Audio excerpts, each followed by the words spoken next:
नमस्कार दोस्तों। आज से हम शुरू करने जा रहे हैं एक ऐसी आध्यात्मिक यात्रा जिसका नाम सुनते ही अधिकतर लोग डर जाते हैं, गरुड़ पुराण।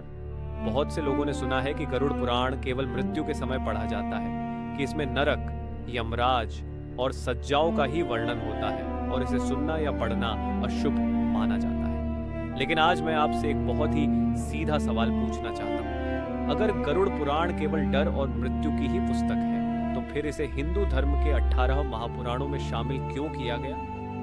सोचिए। दरअसल गरुड़ पुराण डराने के लिए नहीं बल्कि जगाने के लिए लिखा गया है।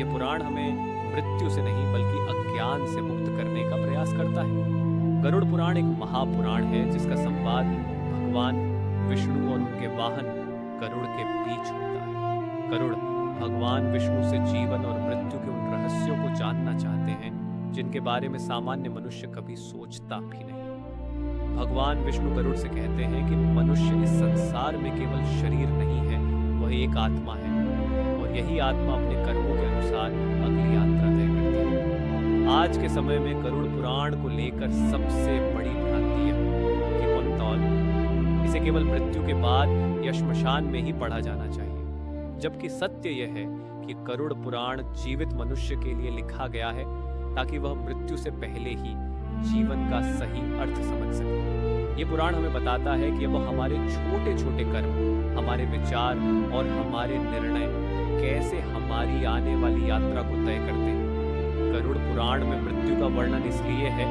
क्योंकि मनुष्य मृत्यु को भूलकर अहंकार में जीने लगता है। जब उसे यह याद दिलाया जाता है कि वह सारजे, ये शरीर नश्वर है, तो उसका दृष्टिकोण बदलने लगता है। वह दूसरों को कष्ट देने से पहले सोचता है, वह अपने कर्मों की जिम्मेदारी लेने लगता है। यही गरुड़ पुराण का वास्तविक उद्देश्य है। इस पूरी श्रृंखला में हम न तो किसी को डराएंगे और न ही अंधविश्वास फैलाएंगे। हम केवल ये समझने का प्रयास करेंगे कि गरुड़ पुराण हमें क्या सिखाता है और आज के जीवन में उसका क्या अर्थ है। आने वाले भागों में आप जानेंगे आत्मा वास्तव में क्या है, मृत्यु के समय क्या होता है, मृत्यु के बाद आत्मा किन किन अवस्थाओं से गुजरती है, यमलोक का वास्तविक अर्थ क्या है, नरक और स्वर्ग प्रतीक है या वास्तविक, और अंत में मोक्ष का मार्ग क्या है। इसलिए इस श्रृंखला को डर की दृष्टि से नहीं बल्कि ज्ञान और बोध की दृष्टि से देखिए। अगर आप पहली बार गरुड़ पुराण को समझना चाहते हैं तो आप बिल्कुल सही स्थान पर हैं। अगले भाग में हम जानेंगे कि गरुड़ कौन है और भगवान विष्णु ने उन्हें यह दिव्य ज्ञान क्यों दिया। इस आध्यात्मिक यात्रा में हमारे साथ बने रहिए। हरि ओम।